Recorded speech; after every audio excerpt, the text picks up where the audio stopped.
প্রিয় ভিউয়ার্স, অনেক দিন পর আজকে আমি ভিডিও নিয়ে আসলাম।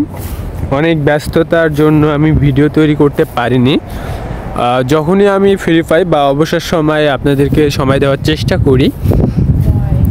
সো যাই হোক, আমি খুবই দুঃখিত ভিডিও দেরিতে ছাড়ার জন্য। আজকে আমি যে বিষয়টি নিয়ে কথা বলবো, আমেরিকাতে আমি দুইটা প্রসেসের কথা বলবো বর্তমানে। সব মিলিয়ে তিনটা বলবো, কিন্তু যেহেতু 3 নাম্বারটা অনেক বড় হবে, যার কারণে এটা আমি নেক্সট টাইম ভিডিওতে বলবো। পৃথিবীতে যদি কোনো ইজি ওয়ে থাকে আমেরিকাতে প্রবেশ করার, এদের মধ্যে ভিসা ছাড়া যেভাবে বাই রোডে মানুষ আমেরিকাতে প্রবেশ করে, এর থেকে সহজ মাধ্যম আর কোনোটি হতে পারে না। যার কারণে এই আমেরিকাতে অবৈধ ইমিগ্রান্ট ব্রিটেনের থেকে বা ইউরোপের থেকেও বেশি বসবাস করে। কারণ পৃথিবীর মধ্যে সবথেকে ইমিগ্রান্ট যে দেশটি আশ্রয় দিয়েছে সেটি হচ্ছে আমেরিকা, বা সংক্ষেপে যেটি ইউএসএ নামেও আপনারা অনেকে চেনেন।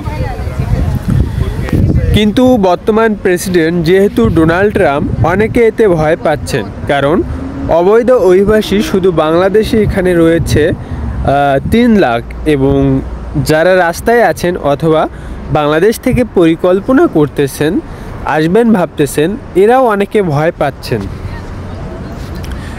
আপনারা হয়তোবা অনেকে জানেন আমেরিকাতে এত পরিমাণ মানুষ প্রবেশ করেছে যে বাংলাদেশি, ইন্ডিয়ান, চাইনিজ, শ্রীলঙ্কান অনেক মানুষ এখানে পিঁপড়ার মতো ভরে গেছে। কিন্তু আপনাদের মনে একটা প্রশ্ন জাগতে পারে, যারা নতুন আমার ভিডিওটি দেখতেছেন, যে ভাই আমেরিকাতে আসা এত কঠিন হওয়ার পরেও এত মানুষ ঢুকলো কীভাবে? কারণ আগেই ছিল 10 থেকে 12 মিলিয়ন ইললিগ্যাল ইমিগ্র্যান্ট। কিন্তু বর্তমান সময়ে ডোনাল্ড ট্রাম্প দাবি করতেছে জো বাইডেনের আমলে 10 মিলিয়ন ইললিগ্যাল ইমিগ্র্যান্ট প্রবেশ করেছে। এটা ডোনাল্ড ট্রাম্প দাবি করেছে, আর এখানে ঢোকাটাও স্বাভাবিক। কারণ বাইরেটে মেক্সিকো দিয়ে আমেরিকাতে এত পরিমাণ মানুষ প্রবেশ করেছে যে জো বাইডেনের আমলে ডেইলি 2500 মানুষ প্রবেশ করার অনুমতি পেত, এবং এই 2500 মানুষের বাহিরেও অনেকে লুকিয়ে লুকিয়ে প্রবেশ করত। আনুমানিক 5000 ডেইলি প্রবেশ করত। বিশ্বাস করা যায়, ডেইলি যদি 5000 প্রবেশ করে তাহলে মাসে কতটা প্রবেশ করতে পারে, এবং বছরে সেটার পরিমাণ কত দাঁড়াবে? আর এটি কেমনে ঢোকে, এত সহজ কেন? অনেকের কাছে প্রশ্নটি থাকতে পারে। আর যে নিয়ত করে সে অবশ্যই আমেরিকাতে প্রবেশ করতে পারে, যার টার্গেট ফিক্স এবং তার ইচ্ছা শক্তি দিয়ে সে অনেক কষ্ট স্বীকার করে নিয়ে সেই অনুযায়ী চেষ্টা করে, আল্লাহ তাকে অবশ্যই সাহায্য করে। আমার দেখা অনেকেই আছে যে একদম মধ্যবিত্ত গরিবের ছেলে, সে গরিবের ছেলে হয়েও আমেরিকাতে টেকনিক ব্যবহার করে অনেক কষ্ট করে এখানে আসতে পেরেছে, এবং তাদের ধৈর্য ছিল অপরিসীম। এবং আজ পর্যন্ত আমি শুনিনি যে বর্ডারে কোনো দিন কখনো গোলাগুলি হয়েছে বা কোনো মানুষকে নির্যাতন করেছে। এবং যারা বিভিন্ন দেশে আছেন, অথবা গুয়েতামালা বলেন, পানামা, মধ্যপ্রাচ্য বা বাংলাদেশে, তারা কেমনে না কেমনে জানি চলে আসে। তাদের নিয়ত ঠিক থাকে এবং সৃষ্টিকর্তা অবশ্যই সাহায্য লাগে। আর এজন্যই ডোনাল্ড ট্রাম্পের ঘুম হারাম হয়ে গিয়েছে। ইসরায়েলের ফিলিস্তিন যুদ্ধে কি হয়েছে, রাশিয়া ইউক্রেন নিয়ে মাথা ব্যথা নেই, কিং জং উন কী তৈরি করেছে সে বিষয়েও তার কোনো খেয়াল নেই। এসব নিয়ে তার আর কোনো মাথা ব্যথা নেই।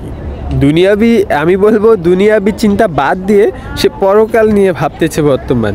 মানে প্রিয় ভিউয়ার্স, আসলে আপনারা বুঝতে পেরেছেন আমি কোন বিষয়টি বলতে চাচ্ছি। এই সমস্ত কিছু চিন্তা বাদ দিয়ে কিভাবে অবৈধ ইমিগ্রান্টদের কিভাবে শায়েস্তা করা যায় বা বর্ডার কতটা হার্ড করা যায়, এ নিয়ে তার মাথা ব্যথা শুরু হয়ে গিয়েছে।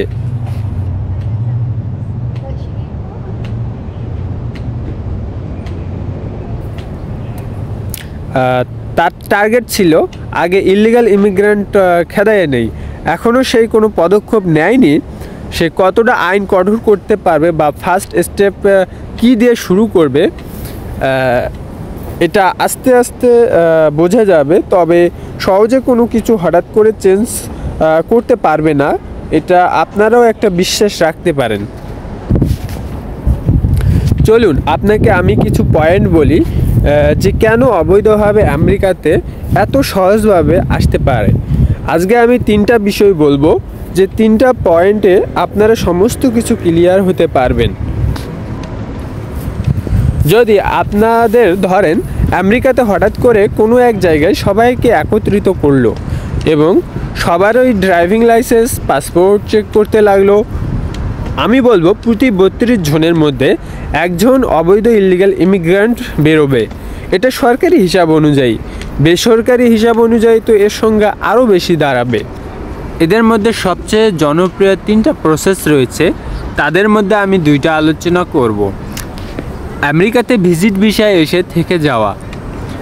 অনেকে আছে যারা আমেরিকাতে ট্যুরিস্ট ভিসা আসার যোগ্যতা রাখে, অনেকগুলো দেশ ট্রাভেল আছে, তাদের ট্রাভেল হিস্ট্রি ভালো, বাংলাদেশে তারা প্রতিষ্ঠিত হতে পারে এবং বড় কোনো বিজনেসম্যান অথবা চাকরিজীবী, এক কথায় যাদের আমেরিকাতে থেকে যাওয়ার চান্স নেই, এইটা অ্যাম্বাসিকে প্রমাণ যে করতে পারবে, তাহলে আপনি খুব সহজেই ভিসা পেতে পারেন।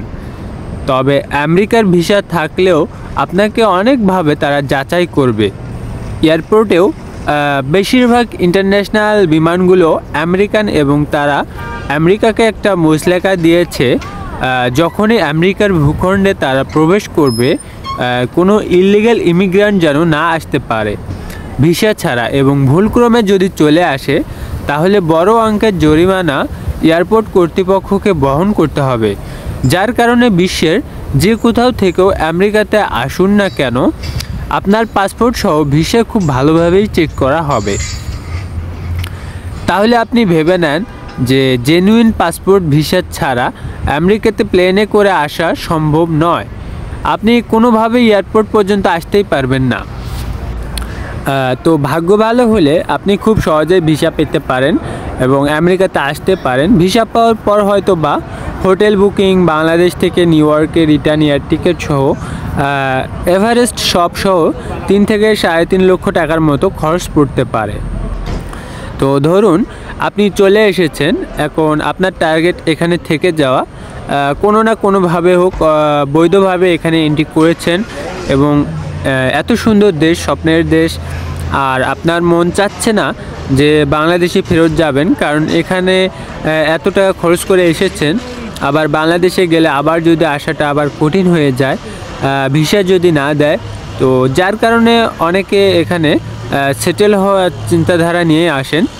অনেকে অ্যাসাইলাম করে ভালো লয়ার ধরে এখানে ইন্ডিয়ান, পাকিস্তান বড় বড় পাওয়ারফুল লয়ার আছে।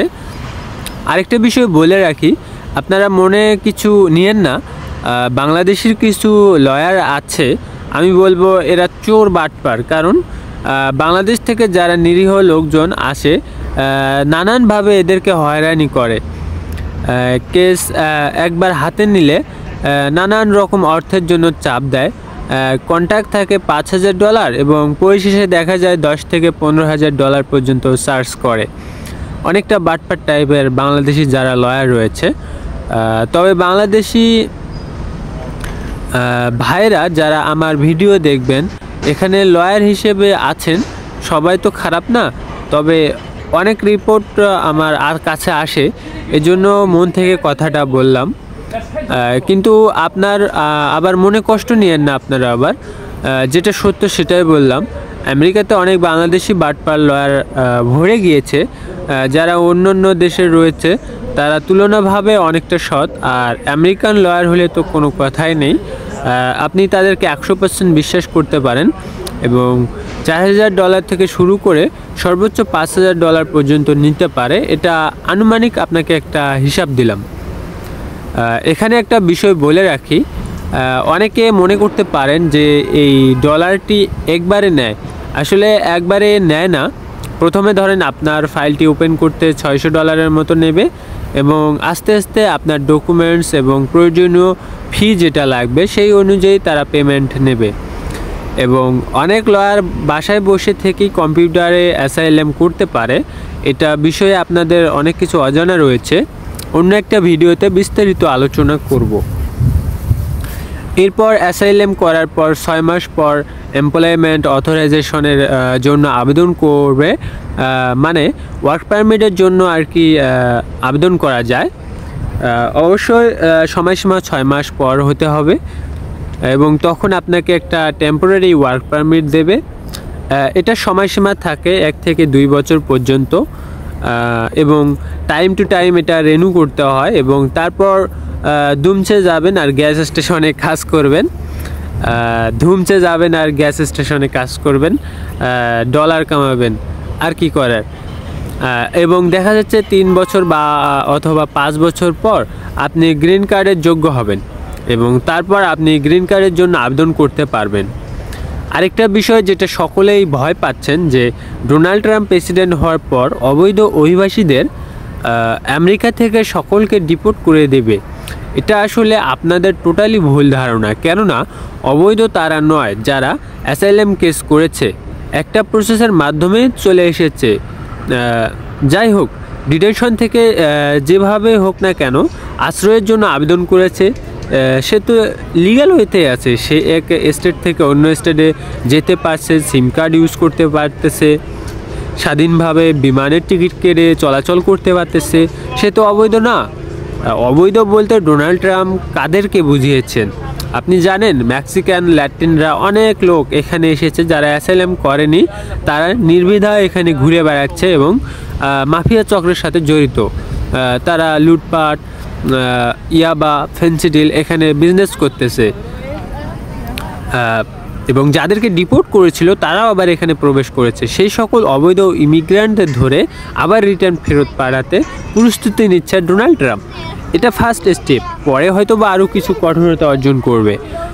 সেই হিসাবে আমাদের বাংলাদেশি ভাইরা এখানে সবাই একটা প্রসেসের মাধ্যমে আশ্রয় নিয়েছে এবং তারা অবৈধ ইমিগ্রান্ট না।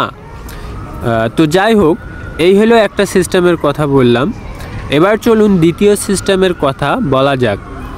যারা মনে করেন যে আপনি ভিসা পাওয়ার যোগ্য নন, খামাখা ইন্টারভিউ দিতে গিয়ে পাসপোর্টের ভিতরে একটা রিফিউজ সিল খাবেন, এবং এদের মধ্যে অনেকে আছেন যারা রিফিউজ হয়েছেন, তারপর তারা কষ্ট করে মিডিয়া ধরে ব্রাজিল অথবা পানামাতে আসে। তো পানামা এবং কলম্বিয়ার ওই জায়গাতে আছে ডেরিয়ান গ্যাপের ওই জায়গা দিয়ে চলে গিয়েছে নদী, নালা, খাল, বিল, পাহাড়, পর্বত পাড়ি দিয়ে প্রায় 50 মাইল পাড়ি দিতে হয়। তারপর মেক্সিকো হয়ে আমেরিকার বর্ডার ক্রস করে আমেরিকাতে প্রবেশ করে। এটা একটা প্রসেস, এটা হচ্ছে অনেক জনপ্রিয় মাধ্যম। সো প্রিয় ভিউয়ার্স, আজকের ভিডিওটি অনেক লম্বা হয়ে গিয়েছে, তো 3 নাম্বার যে কথাটি সেটা আমি অন্য একটি ভিডিওতে বলবো। এটাতে খুব সহজে আপনারা ভিসা ছাড়া মেক্সিকোর সাইডে থাকলেও অথবা ল্যাটিনে থাকলেও আপনারা সেখান থেকে অ্যাসাইলাম করতে পারবেন এবং বৈধভাবে আমেরিকাতে প্রবেশ করতে পারবেন, তাও আবার বর্ডার দিয়ে। এটির নাম হচ্ছে CBP-1 অ্যাপ। এটি 2023 সালে জো বাইডেন অ্যাপ্রুভ করে এবং এটা লঞ্চ করে।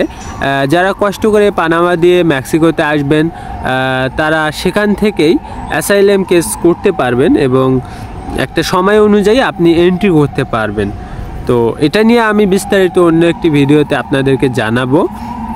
সে পর্যন্ত সকালে ভালো থাকুন, সুস্থ থাকুন এবং যারা আমার এখনও চ্যানেলটি সাবস্ক্রাইব করেননি অবশ্যই চ্যানেলটি সাবস্ক্রাইব করে আমার পাশেই থাকুন এবং আপনাদের যে কোনো প্রশ্ন থাকলে কমেন্টস করতে পারেন অথবা আমার পেজটি ফলো দিয়ে আমাকে মেসেজ করতে পারেন। ভিডিওটি দেখার জন্য সকলকে অসংখ্য ধন্যবাদ।